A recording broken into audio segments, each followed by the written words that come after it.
Has he thought it through what happens then? Mr. President, has anyone thought that what happens when there is a bloodbath? What do you think the impact will have on people of Kashmir? What do you think they will think? The way they have been boxed in their houses, treated like worse than animals, no rights. Thousands of all the political leadership has been arrested, taken out of Kashmir. Even those Kashmiri leaders who were pro-India have been taken out. 13,000 boys have been picked up and taken to God knows which destinations. So what do they think?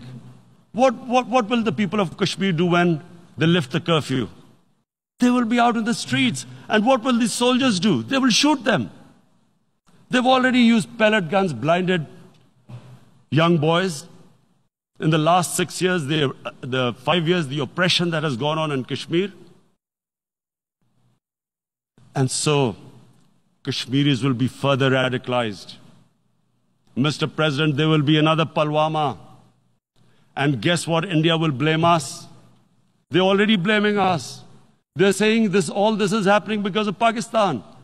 One of their defense ministers said there are 500 terrorists lined up on the border to go in. Why would Pakistan send 500 terrorists when there are 900,000 troops? What impact are they going to make? What will they do? And don't we know that the moment there is some terrorist attack, all that will happen is there will be further cruelty and oppression of the people of Kashmir. We will just give the 900,000 troops to further crush the people of Kashmir. And then we'll give the Indian government an excuse that, look, Pakistan is a terrorist state, and this mantra that has gone on, Islamic terrorism. The moment you use this catchword, Islamic terrorism, the whole world turns away. No one talks about human rights. You can do whatever you want, which is what has happened in Kashmir, because they keep using this word, Islamic terrorism. And this is what they're doing right now. What do we benefit from further increasing the cruelty on the people of Kashmir? And why would we want this? But there is no other narrative left for India. As when they lift the curfew, whatever happens, Pakistan will be blamed, and there is always a danger of another Pulwama. They might come and bomb us again, and then another cycle might start. And what does Narendra Modi think? That 180 million Muslims of India are thinking right now. Aren't they watching these Kashmiris stuck inside for 55 days they've been stuck in? Aren't they watching? What do you think? Don't you think that the Muslims will be radicalized in India? And I am talking about 180 million people. And when they get radicalized, there will be some incident in India somewhere down the line. Again, we will be blamed. And I'm warning you right now, again we will be blamed.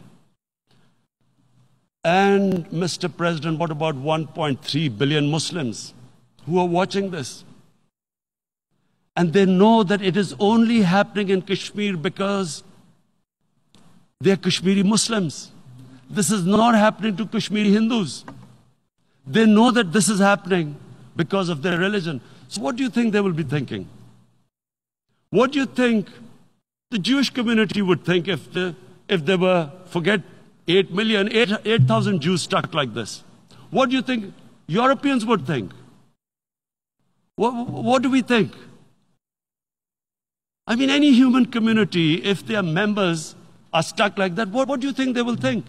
Are we a children of a lesser God? Is it not going to cause us pain? And then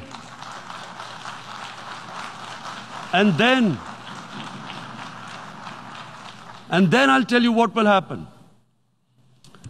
People will, in the 1.3 billion Muslims, someone will pick up arms. I know We've been brought up with films, Western films. This good, decent guy doesn't get justice. He decides to pick up a gun and start seeking justice. There was a film made in New York, famous film called Death Wish.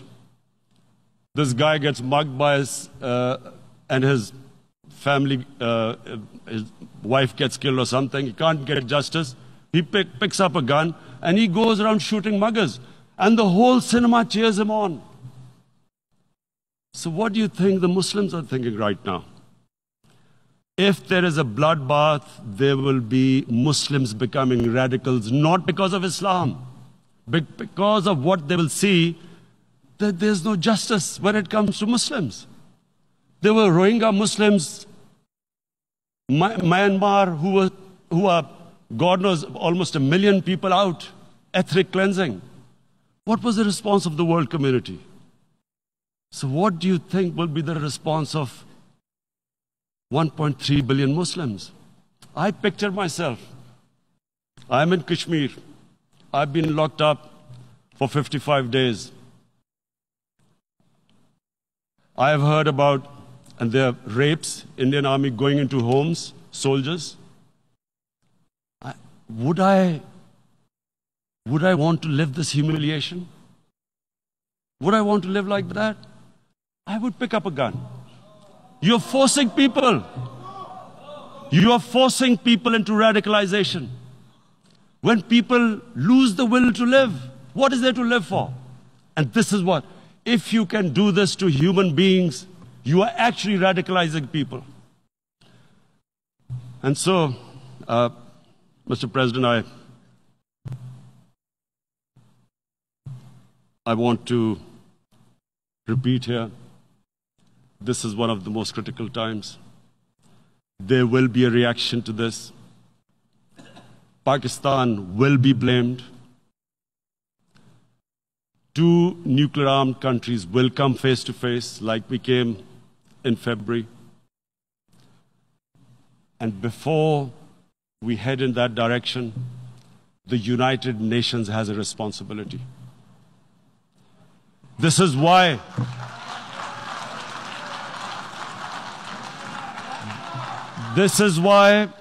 the United Nations came into being in 1945. You were supposed to stop this happening. I feel we are back to 1939. Munich. Czechoslovakia has been taken, annexed.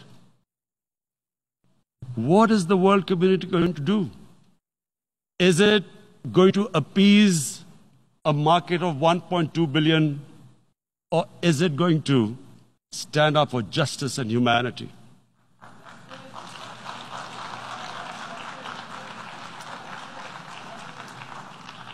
If this goes wrong, you hope for the best, but be prepared for the worst. If a conventional war starts between the 2 countries, Mr. President, if a conventional war starts, and anything could happen, but supposing a country 7 times smaller than its neighbor is faced with the choice, either you surrender or you fight for your freedom till death, what will we do? I ask myself this question.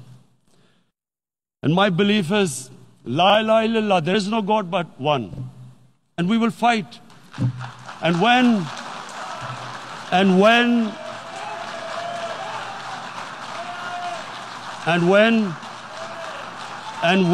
a nuclear-armed country fights to the end, it will have consequences far beyond the borders. It will have consequences for the world, which is why I repeat I'm here. Because I'm warning you, it's not a threat. It's a fair worry that where are we headed? And I've come here to tell the UN, you've got to, this is a test for the United Nations. You are the one who guaranteed the people of Kashmir the right of self-determination. They are suffering because of that. And this is the time. This is the time not to appease like In 1939, appeasement took place. This is the time to take action. And number one action must be that India must lift this inhuman curfew, which has lasted for 55 days.